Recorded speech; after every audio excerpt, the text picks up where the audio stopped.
Hello friends, इसके पहले वाले वीडियो में हमने महामना मालवीय पाठ पढ़ा था, उसका अर्थ पढ़ा था और आज अब हम उसके प्रश्नों का उत्तर लिखेंगे।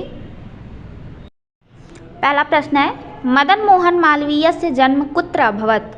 मदन मोहन मालवीय का जन्म कुत्र अर्थात कहाँ अभवत् हुआ। मदन मोहन मालवीय का जन्म कहाँ हुआ था। तो यह तो पाठ के शुरू में ही है कि मदन मोहन मालवीय का जन्म प्रयाग में हुआ था। तो इसका उत्तर हम लिखेंगे मदन मोहन मालवीयस्य जन्म प्रयागे अभवत्। मदन मोहन मालवीयस्य जन्म प्रयागे अभवत्। दूसरा प्रश्न है, श्री मालवीयस्य पितुः किम नाम आसीत्। श्री मालवीय के पितुः पिता का किम क्या नाम आसीत् नाम था। श्री मालवीय के पिता का क्या नाम था। उनके पिता का नाम पंडित ब्रजनाथ मालवीय था। तो इसका उत्तर होगा श्री मालवीयस्य पितुः नाम पंडित ब्रजनाथ मालवीय आसीत्। श्री मालवीयस्य पितुः नाम पंडित ब्रजनाथ मालवीय आसीत्। अगला प्रश्न है, मालवीय कस्य उत्थानाय निरंतरम प्रयत्नम अकरोत्। मालवीय ने कस्य किसके उत्थानाय उत्थान के लिए निरंतर प्रयत्नम अकरोत् प्रयत्न किया। मालवीय ने किसके उत्थान के लिए निरंतर प्रयत्न किया। क्वेश्चन में कस्य दिया है, यहाँ पे इसका अर्थ होगा कि मालवीय ने किसके उत्थान के लिए निरंतर प्रयास किया या प्रयत्न किया, लेकिन इसका उत्तर जो है वो होगा कि मदन मोहन मालवीय ने हिंदी, हिंदू और हिंदुस्तान के उत्थान के लिए निरंतर प्रयत्न किया। तो ये तीन चीज़ें हो जा रही हैं, बहुवचन में होंगी। और यहाँ पे कस्य लिखा है जो कि एक वचन का रूप पाता है। तो यहाँ पे होना चाहिए केसाम, मतलब सही तरीके से अगर लिखा जाए तो केसाम। मालवीय केसाम उत्थानाय निरंतरम प्रयत्नम अकरोत्। मालवीय ने किनके उत्थान के लिए निरंतर प्रयास किया। इसका उत्तर होगा मालवीय हिंदी, हिंदू, हिंदुस्तानानाम उत्थानाय निरंतरम प्रयत्नम अकरोत्।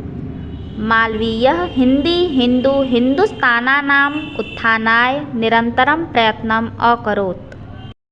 अगला प्रश्न है, मालवीय महोदय शिक्षायाः क्षेत्रे किम अकरोत्। मालवीय महोदय ने शिक्षायाः क्षेत्रे शिक्षा के क्षेत्र में किम अकरोत् क्या किया। मालवीय महोदय ने शिक्षा के क्षेत्र में क्या किया। तो महामना मालवीय ने शिक्षा के क्षेत्र में एक बहुत बड़ा काम किया है। एक विश्वविद्यालय खोला बनारस में या वाराणसी में, काशी विश्वविद्यालय जिसका नाम है, या हिंदू विश्वविद्यालय भी उसे कहते हैं। तो इसका उत्तर यही होगा कि मालवीय महोदय शिक्षायाः क्षेत्रे नवीनस्य प्रकाशस्य उदयार्थं वाराणस्यां काशी विश्वविद्यालयस्य संस्थापनम अकरोत्। मालवीय महोदय ने शिक्षा के क्षेत्र में नवीन प्रकाश के उदय के लिए हम इसलिए लिख रहे हैं क्योंकि ये बुक में दिया हुआ है आपके, तो इसको हम लिख देंगे तो अच्छी बात है, नहीं भी लिखेंगे तो भी कोई बात नहीं है। मालवीय महोदय शिक्षायाः क्षेत्रे नवीनस्य प्रकाशस्य उदयार्थं वाराणसी में काशी विश्वविद्यालय की स्थापना की। अगला प्रश्न जो है वो भी लगभग इसी प्रश्न से मिलता जुलता है। श्री मालवीय कस्य विश्वविद्यालयस्य स्थापनम अकरोत्। श्री मालवीय ने किस विश्वविद्यालय की स्थापना की। तो आप पहले प्रश्न में लिख ही चुके हैं, अगर आपको फिर से लिखना हो तो लिख सकते हैं कि श्री मालवीय काशी विश्वविद्यालय से स्थापना अकरोत्। श्री मालवीय ने काशी विश्वविद्यालय की स्थापना की। छठा प्रश्न है, काशी विश्वविद्यालय कस्य यशसः प्रतिमूर्तिः इव विभाति। काशी विश्वविद्यालय कस्य यशसः किसके यश के प्रतिमूर्तिः इव प्रतिमूर्ति के समान विभाति विभूषित होता है या सुशोभित होता है। इसका उत्तर है कि काशी विश्वविद्यालय जो है वो मालवीय जी के यश की प्रतिमूर्ति के समान स्थित है।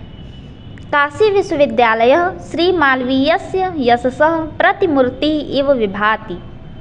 काशी विश्वविद्यालय श्री मालवीयस्य यशसः प्रतिमूर्तिः इव विभाति।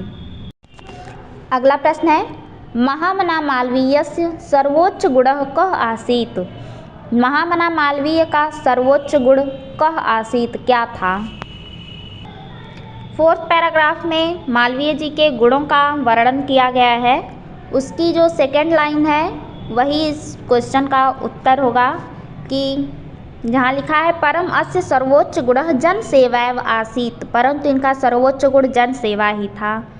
तो यहाँ से इस प्रश्न का उत्तर होगा कि इनका सर्वोच्च गुण जन सेवा था। हम लिखेंगे महामना मालवीयस्य सर्वोच्च गुणः जन सेवा आसीत्। महामना मालवीयस्य सर्वोच्च गुणः जन सेवा आसीत्। अगला प्रश्न है श्री मालवीयः वाराणस्यां कस्य संस्थापनम् अकरोत्। श्री मालवीय ने वाराणसी में किसकी स्थापना की। तो उन्होंने वाराणसी में काशी विश्वविद्यालय की स्थापना की थी। इसका उत्तर होगा श्री मालवीयः वाराणस्यां काशी विश्वविद्यालयस्य संस्थापनम् अकरोत्। श्री मालवीयः वाराणस्यां काशी विश्वविद्यालयस्य संस्थापनम् अकरोत्। नेक्स्ट क्वेश्चन है श्री मालवीयस्य प्रारंभिकी शिक्षा कुत्र अभवत्। मालवीय जी की प्रारंभिकी शिक्षा कहाँ हुई थी। तो इसका उत्तर हमें पहले पैराग्राफ में ही मिल जाएगा कि सबसे पहले उन्होंने प्रयाग के संस्कृत पाठशाला में पढ़ाई की थी। तो इसका उत्तर हम लिखेंगे मालवीय महोदयस्य प्रारंभिकी शिक्षा प्रयागे संस्कृत पाठशालायाम् अभवत्। मालवीय महोदयस्य प्रारंभिकी शिक्षा प्रयागे संस्कृत पाठशालायाम् अभवत्। अगला प्रश्न है युवकः मालवीयः कथं जनानां मनांसि अमोहयत्। युवक मालवीय ने कैसे लोगों के मन को मोह लिया। इसका उत्तर पहले पैराग्राफ की थर्ड लाइन में है कि युवक मालवीय ने अपने प्रभावपूर्ण भाषण से लोगों के मन को मोह लिया। युवकः मालवीयः स्वकीयेन प्रभावपूर्ण भाषणेन जनानां मनांसि अमोहयत्। युवकः मालवीयः स्वकीयेन प्रभावपूर्ण भाषणेन जनानां मनांसि अमोहयत्। अगला प्रश्न है श्री मालवीयस्य गुणान् वर्णयन्तु। श्री मालवीय के गुणों का वर्णन करें। इसमें उनके गुणों के बारे में बताना है जो कि फोर्थ पैराग्राफ के फर्स्ट लाइन में है कि महामना विद्वान वक्ता धार्मिक नेता और पटु पत्रकार थे। तो इसका उत्तर हम लोग लिखेंगे श्री मालवीय विद्वान वक्ता धार्मिकः नेता पटु पत्रकारः च आसीत्। श्री मालवीयः विद्वान वक्ता धार्मिकः नेता पटुः पत्रकारः च आसीत्।